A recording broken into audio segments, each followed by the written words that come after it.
Putu proma ne bo ye ko mrahye mama ne yensa te krata no ne daso no ni nyina efri mampanyini His Excellency John Dramani Mahama Kachi ena krata ye daso wode enam mono ankasa ni spokesperson na ne kasa mafo eso ya ono eye Minister for Government Communications ono ena onam ne so a wade krata yi apie dwameche yera Felix kwachi ofosu mrahye bedwani na krata ni nyina sema ba nyina ye tietie se kokon enafie yi August bosomede toso enson ewo mfimpinu ne adunu nsia yi mu ena krata yi efiri mampanyini atena ya wade aba na mampanyini kire se wonam Ghana ya mamra no so ena wosesa dibrebi ya wode ema mpanimfo bi no ena wosesa no na ba ko obokotodwom yie pa Ministry of Local Government, Chieftaincy and Religious Affairs ya na Yera Ahmed Ibrahim ehweso no eni wose wasesa no a wode Yera Mahama Yarega ena atoso enne hiamedia ka no anankaya aka ne de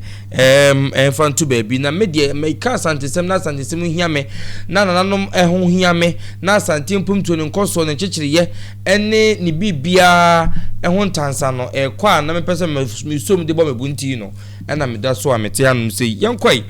bono ne patem Yera Ahmed Ibrahim oba ya febese bosume ben watwimu nie ya ekwa as Chieftaincy Minister bono ankasa ne die mu bono ne ahafo honom no ensem okoso ma mefa bono mpo bono ho ensem ekoso honom na edu baabi a bono honom no ano ensem wa ha yetumi ya selective ni yakọ baabi akoyi bi de ni agye bi mu de no eno ho asem ena me wa ha no mo America ensem bobo ba ye no da bia ye tana ne ye ka ne ye hyen mo a na ye sre Chieftaincy Minister se womram enkofo bebre asem so mo patemu no mo fra Chieftaincy Minister Yera the regional minister ka ho bono ho yaka na no kwempo mo ye ya ma chiame kasaye de fa ho de kire mo se mo ban na aba na bere yeninka so ma Yera ka asem no sa de to so de kire mo konton kantan boho sa no de aye no ya nei dibre ya je free nsem we are not happy me enye me hwe ni dibre no ya je free nsem a me ento adwane ma me enye de ma na ento adwane ma me na ya na fe na ye na ye na se na se na se ye de dwumadi be ma no na de ahye ne nsa no ahwe siesie ama abono anumunyam ne nimpumtu nimpeja akoso na Asante so ye nimunyam abanyam di empumtu ne nkoso nya osumdue titiri beba na ato Ghana ine na ya na ye hwe ntise duba bi na senkofo bi hyehye bi niema bi achi na ebi ade agenda bi na so ma create ade bi se nanom bi ye wo bono ne patemo de ye be di wo mu ani ye ntie wo no mo asem a ene na Yera akotoko hene sikadwade wo de ne di agora oye okonton kantan no oye obohu e di amaw ene se bra asem si bunu horom na ye hwe na ye ka no sa asem no kokoba na ye asem afa Asantefo ho a na ya ayehwebuada na ya tiada asem no koba na fa abunufo ho hey na regional minister for Chieftaincy Minister no maduru ho no mo kwa akohwa akoka die he ne danso na no metena ha kan ye se edie ne danso pai so chan so sen sampade so yetumi ko sunwan ka se yakwa ko hye na sunwan ma hene ne sunwan ma hema hwa kan mo entema se ma sumdua ba. What is so special about omo de no yentumi ko sampa ko tan se hwen ka asem no emfa yentu yie die ntina yentumi nse kire kan che de oto no obo no wasafo hene se oyo hene e wo sampa no yentumi nka bi franchise nipa ko na yetumi ko sunwa ko kasem no e ma sumdue ba even though man so no mo hima so nsi hene na so otumi etena onom so hene ma ye gazette ne gazette aba yan kasem na wi omugusu twema so no aso be ye hene eso gazette no process na tumi akoso ama na ye kama process no ye tumi akoso bra court buade ma sunwa ma hene no endi na ene fade ma no. What is so special about ono ne die ba ningi na mu no na ayehwe buada na ya na to da bia na yesre keke but we are not happy and we will never be happy because ye aboa no ukunu no wantiniti a fanyinam we ya wasesa no omo party kro na mu panyin na ese ba enti me no I don't care see asesa na asesa no but the person me catch am no say such changes na ya no yen impusu yen and it wouldn't change anything. I say from fooling racial phobia as a bibisa just to make us confide in you and say something like that. Meaning the person but such change now to me it does not convince me, and to me Asante groups we are not convinced. Someone in some way in front of ama said we are not convinced, and the original minister name no say come here. Regional minister name no so much if so no or can be the course of Bono can be and see measures by reasons by na by just so this is a chieftaincy minister. The reason by come name say the course wa hinsemu nyina me hu so wa issue let be krampo afa bi hu da me hu so bro honom bibi course ma hu so or the letter and they were ha e kira wa fa hanom ma tese wo so wo kwa hanom o committee nanom ha what sentiment mo si bi abaso ha atankodwa bia yesei manso bi aba ha wo ye na no de mpo a ekuro ya hafuhoi ya wo mo hene hena franfo edie mantese otumi ko hono mpo se matese yese makonwa bi ho manso nti no bono house no atamasa no e akọ supreme court na dade nti mbehwe no me ya ba aka enkonwa se ma ne ho mene so se ya Asante se ya bono se ya Mfante se ya hene se ya Ghana krobia no me hu se watimi Africa tesi kosa me hwa na me na no mahia na ya hwe me hu se manso bi apenya ni tu ano ni na yehwe buada minted da 1 month 1 year best 6 months as 8 months munie mente ye enu ane se ye minister di say enu ane se ye minister enu aso ye se ni title ni din di say but action and as a grounds are works are was a hwene na grounds no yente chieftaincy na mu ahinsem moment me wase ho ye dede yo nkofo bo mo asafo hene impersonation threats ahodo ye nkofo tutu nkofo so nkofo to me invading to nkofo privacies nkofo eje to trustem ni nyina ya ahinsem ho wo hene bi ye ono no na ma mani amane kwan so eso ya chew hen kese bi a wo hye na se na ono no ma ne tumi so na ye power chief e wo baabi no obetumi ko bo no asafo hene honom chieftaincy minister tianum ne mra na mo anam hyehye mra no e de gazette nsem nyina mu obi so afa forms in cover gazette it means anu hwe de pakoro no yanka hwe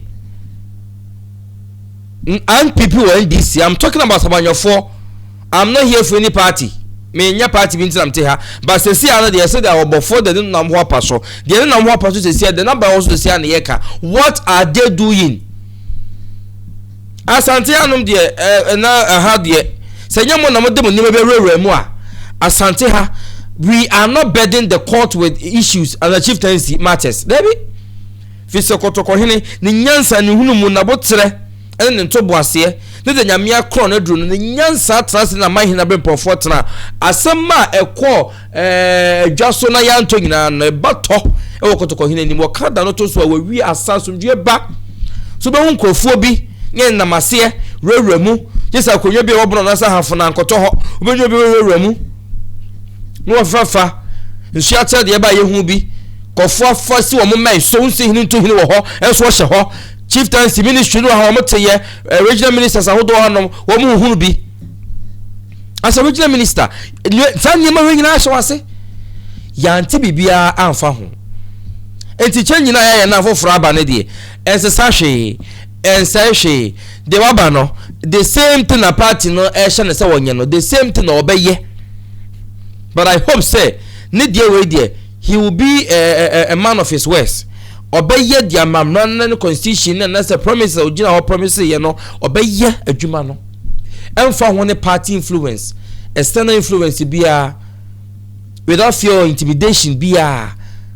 message no onye adwuma say the fata. Na make catch us antifon say you shouldn't jubilate because a decorated monkey is still a monkey. There were no adu ya decorating no ya de wa ya adu o ya ne dai o ya adu enti esu ne ban ya ne ekokoso ni nyina no it doesn't mean say changes na besesa e bia ne mabi so bete ana ebe hu sa asa obe actia but dey here no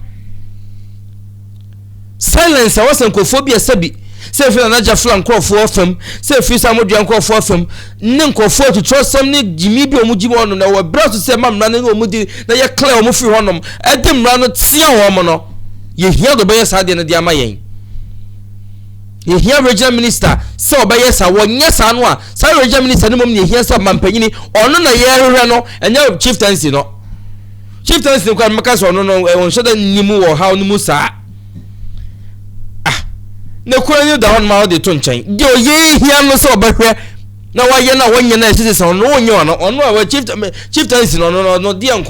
enko no mo for Ghana ni nyina and I shall Ghana ni nyina no kwa ye shoda ni ho kwa du bebre asa ye shoda hu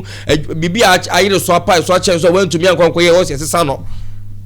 yes abono honom no akakana na nsem ni nyina afua na obi so che honom o ye panyibo no mo no ka ho bi na sa ne ma ne koso wonu mom nya minister no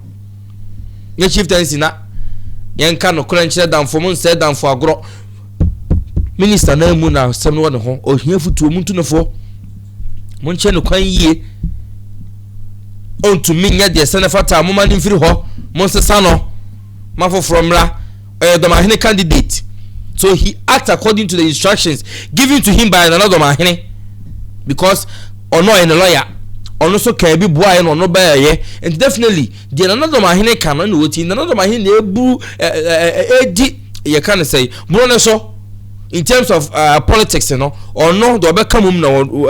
and country him to me can say, but same young cock, the minister some young country says, you is and I say, just young chairman and say, your chairman say, you so your coin, young was a galamsey, you two, way two, and near many young cock, sooner do go residence. Yeah, I read your Mr. Timkaches or bre. Hey, oh my Billy. And then we are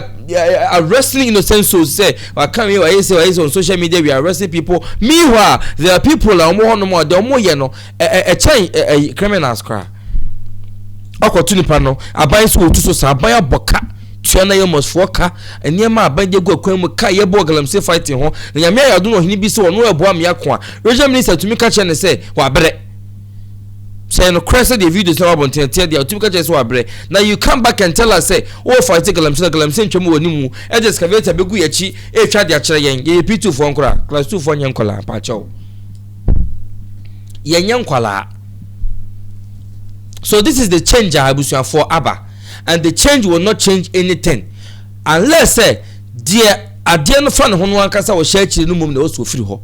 So no ne firi honom dia ye beka se bibia koye na de masem aya amunu so aya ade no de enye no ho asem na ye ka enti esi ade ye wura mahama yarega na sabri oye Ministry of Local Government, Chieftaincy and Religious Affairs wada no so na mami sanu mfa de aka na menya bo wram ne de mfa de aka no ento amoso. Doctors and Dr. Ajman Rollins say ono so Ministry of Environment, Science and Technology no eba no deni so na Ministry of Defense on munyamfo Kenneth Gabriel J and Ministry of Works, Housing and Water Resources Ahmed Ibrahim. Nti e de yero Ahmed Ibrahim free chieftaincy one na nesesa no e de no ko nyuma adan ene nsuo ho nsem kan so. Nti Ministry of Works, Housing and Water Resources ho na sabe de e de yero Ahmed Ibrahim ho ne na ko to sisi aso ko din kwi wo honom na bibia ntumi enya kama ho so ye hwese obe active bia na ho ne field na ye ntumi once obi a ne do tumi ye o nti bia sabre no na mpanyin hu om strength yi interfere no hu se onim de ewo Works, Housing and Water Resources one of the free chieftaincy ko honom nti menim se hodo akobo adwuma na bibia tumi akoye ho so mo kwa na mama nsukuma akode abonofo enti ye de ye interest aye ya Asante man bia ewo wo bono honom de ye ntwen hwemma obi mfa ne na agenda bi na alliance bi ma me ruru ma mesen no ehwe ne ya bo ho ban na bibia tumi akoye na megusu e kai wo se bono ahafo ho nyina ya Asante, whether you like it or yes. ADUMASA TV medin e de atesem hene kwaku ya da se.